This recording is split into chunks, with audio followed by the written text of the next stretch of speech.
সংবিধান তখনই সংস্কার হয় যখন বিরোধী দলে থাকা যায়, অথবা যখন হচ্ছে রাস্তার মধ্যে নামা যায় না, যখন হচ্ছে বিদেশে পালাই থাকতে হয়, তখন অবশ্য সংবিধান সংস্কার করা যায়। কিন্তু যখন সংখ্যাগরিষ্ঠ নিয়ে আমরা আবার হচ্ছে সংসদে আসবো, তখন আবার সংস্কার করা যায় না, আপনি যেই মতাদর্শীরই হন না কেন। কিন্তু স্ট্রাকচারাল যে রিফরমেশনগুলো আমাদের প্রয়োজন ছিল, আজকে এই সবগুলো থেকে বিএনপি সরে চলে আসছে। একটা জাজ পোস্টিং প্রমোশন আপনি দিয়ে রাখলেন না মন্ত্রণালয়ের অধীনে, একজন রাজনীতিবিদদের অধীনে। জাজমেন্ট পছন্দ হয় নাই, তাকে বান্দরবান পাঠিয়ে দাও। জাজমেন্ট পছন্দ হয় নাই, তাকে খাগড়াছড়ি পাঠিয়ে দাও। জাজমেন্ট পছন্দ হয় নাই, তাকে পটুয়াখালী, বিভিন্ন জায়গায়। এই যে স্থানান্তরের এই দায়িত্বটা যখন একজন রাজনীতিবিদদের কাছে থাকে, তখন জাজমেন্ট যারা দেয়, যে জাজরা, এই ভয়টা কিন্তু একটা ক্যাটালিস্ট হিসেবে কাজ করে। আজকে এইটাকে ধরনের হচ্ছে মেকানিজম তৈরি করা হয়েছে। এখন সমস্যা হয়েছে, আমরা ক্ষমতায় থাকলে, ক্ষমতায় আসলে আমরা যেই কালাকানুন, বিএনপির 31 দফার মধ্যে আছে কি সংস্কার পরিষদ গঠন করা হবে। গতকাল বলা হইতেছে যে সংবিধান সংশোধন হয়, সংবিধান রহিত হয়, কিন্তু সংবিধান সংস্কার হয় না। সংবিধান তখনই সংস্কার হয় যখন বিরোধী দলে থাকা যায়, অথবা যখন হচ্ছে রাস্তার মধ্যে নামা যায় না, যখন হচ্ছে বিদেশে পালাই থাকতে হয়, তখন অবশ্য সংবিধান সংস্কার করা যায়। কিন্তু যখন সংখ্যাগরিষ্ঠ নিয়ে আমরা আবার হচ্ছে সংসদে আসবো, তখন আবার সংস্কার করা যায় না। কালার এক্সপার্ট, জর্জ স্যাপ এবং মাইল্ড অন হ্যান্ডস টেকনোলজি সমৃদ্ধ অরিক্স ক্রিস্টাল ওয়াশ আপনার লন্ড্রি এক্সপার্ট। দুদকের স্বাধীনতা আমার তখনই লাগবে যখন আমি বিরোধী দলে থাকব। হিউম্যান রাইটস কমিশনের স্বাধীনতা আমার তখনই লাগবে যখন আমি সরকারি দলে আসলে আবার অবশ্যই এটা লাগবে না। মানে এই যে মনস্তত্ত্ব নিয়ে আমরা আবার হচ্ছে কোন অন্ধকারের দিকে যাচ্ছে, এটা একটা অন্ধকারের দিকের যাত্রা।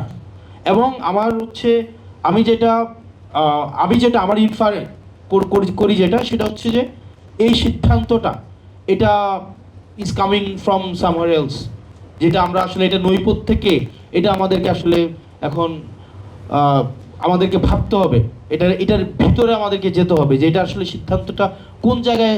আমরা ডক্টর মোহাম্মদ ইউনূসের সময়, আমাদের আওয়ামী লীগের সময় আমরা জানতাম সিদ্ধান্ত শেখ হাসিনা নেয়, ডিভোর্সের সিদ্ধান্ত শেখ হাসিনা নেয়, এখানে হচ্ছে পারিবারিক কলহ সিদ্ধান্ত শেখ হাসিনা নেয়, মানে সব কিছু, মানে একদম রাষ্ট্রের একদম টপ টু বটম সব কিছু সিদ্ধান্ত শেখ হাসিনা নেয়। অর্থাৎ আমরা ডিসিশন মেকিং সেন্টারটা আমরা জানতাম। ইউনূসের সময় এসে আমরা একটা সিদ্ধান্তহীনতায় দেখলাম আসলে সিদ্ধান্তটা কে নেয়। এটা কি মন্ত্রণালয় থেকে সিদ্ধান্ত হয়, ডক্টর আর্মি চিফ সিদ্ধান্ত নেয়, নাকি হচ্ছে ওই যে কি ডিপ স্টেট সিদ্ধান্ত নেয়, কে সিদ্ধান্ত নেয়, সেটা নিয়ে কিন্তু আমাদের একটা কনফিউশন ছিল। ঠিক একই ধরনের কনফিউশন কিন্তু এখন আমাদের তৈরি হচ্ছে, সিদ্ধান্ত কে নেয় মূলত। প্রাইম মিনিস্টারের যেই হচ্ছে জেস্টার, তার যেই ধরনের সোশ্যাল মিডিয়া স্ট্যান্ড, তার যে পিয়ার স্ট্যান্ড, এটা এক ধরনের মেসেজ আমাদেরকে দিচ্ছে। আবার সংসদে তার উপস্থিতি এক ধরনের মেসেজ দিচ্ছে, তার অ্যাক্টিভিটি এক ধরনের মেসেজ দিচ্ছে, তার মিনিস্টারদের অ্যাক্টিভিটি এক ধরনের মেসেজ দিচ্ছে। এই যে ধরেন বিভিন্ন ধরনের মেসেজগুলা, আসলে এটাকে একসাথে যদি আমরা করি তাইলে না, মানে খুব সুখকর কোনো ধরনের মেসেজ আমরা পাই না। তাহলে আসলে সিদ্ধান্তটা কে নেয়?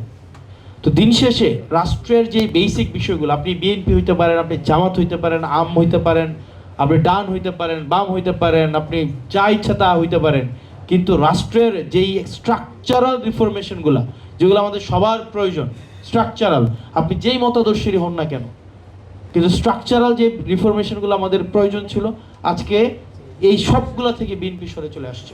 কারণ তাদের মেজরিটি আছে। মেজরিটি তো আমরা যতবারই মেজরিটি হয়েছে, ব্রড মেজরিটি সবসময় আমরা দেখছি রাষ্ট্রের বিপর্যয় ডেকে নিয়ে আসছে। 96-এ একই কাজ করছে, তত্ত্বাবধায়ক সরকার নিয়ে করলো, 2004 সালে একই ঘটনা করলো। এখন আওয়ামী লীগ তো মেজরিটির আমরা হচ্ছে দেখলামই, আর এখন আবার আমাদের নতুন করে শুরু হয়েছে। তো সেই জায়গা থেকে আমরা আসলে কি কারণে এই 2024 হয়েছিল, এটা হাসিনা তো ব্যক্তি না, এটা একটা আইডিয়া, এটা একটা সিস্টেম, এটার মধ্যে দিয়ে যে কেউ হাসিনা হইতে পারে। এই সিস্টেমটা যদি বলবৎ রেখে আমরা হচ্ছে হাসিনা উৎপাদন পদ্ধতি, এই সিস্টেমটা যদি আমরা ইনট্যাক্ট রাখি, এখানে আমি হাসিনা হইতে পারি, আপনি হাসিনা হইতে পারেন, এখানে যে সার্ভ করতেছে সেও হাসিনা হইতে পারে। এটা একটা ক্যারেক্টার, অনেকগুলো ক্যারেক্টার মিলাই হচ্ছে হাসিনা। এটা তো কোনো হাসিনা, এটা সিঙ্গেল এন্টাইটি না, এটা অনেকগুলো আইডিয়ার একটা সমষ্টি হচ্ছে হাসিনা। তা আবার যদি এই সিস্টেমটাকে আমরা টিকাই রাখি, আবার তো আমাদের মধ্যে আবার কোনো না কোনোভাবে হাসিনা আবার পুনরুৎপাদন হবে। তো সেই জায়গা থেকে আমাদের এই বেসিক জায়গাগুলোতে, আপনি বিএনপি করেন ফাইন, আমার কোনো ইস্যু না, আপনি জামাত করেন ইস্যু না, আপনি এনসিপি করেন ইস্যু না, আপনি ডান করেন আমার কোনো ইস্যু না, যতক্ষণ না পর্যন্ত আপনার মত আরেকজনকে চাপাই দিচ্ছেন, আরেকজনের উপর বল প্রয়োগ করছেন।